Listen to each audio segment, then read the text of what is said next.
Hey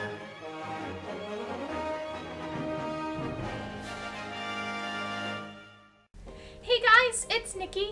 So this week on the Autistic Feminist, we talk about why autism is different in girls and how it influences them being underdiagnosed. Everyone knows that every person on the spectrum is different, so why is it that many girls are left undiagnosed or are not diagnosed until a later age?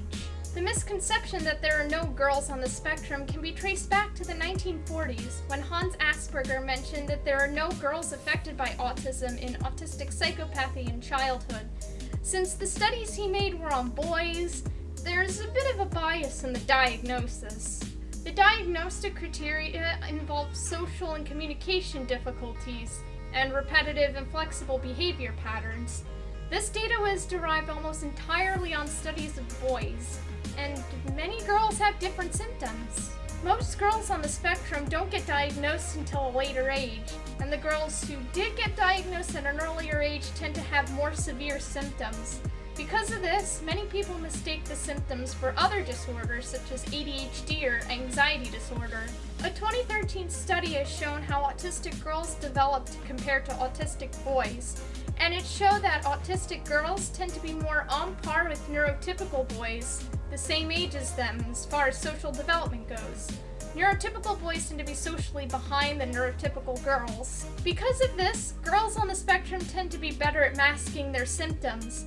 They often mimic and imitate their peers in social behavior, and this is why many girls often get the "but you don't look autistic" when they come out to someone.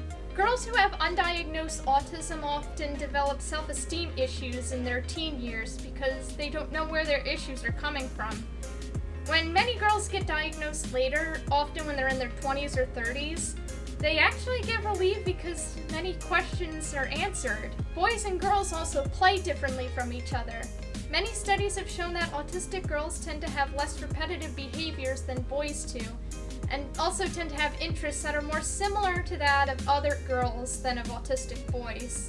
For girls, it's not really the interests that are necessarily considered atypical, but rather the intensity of those interests. For example, a girl on the spectrum can be interested in animals or literature or Disney movies, but would be more intense than that of neurotypical girls. This is probably one of the many reasons why the so-called model of autism should be eliminated entirely, since the gender bias is pretty obvious due to the diagnostic criteria being based on stereotypes. Well, that's it for this week's episode. Be sure to leave a like and a comment, and don't forget to subscribe. Bye!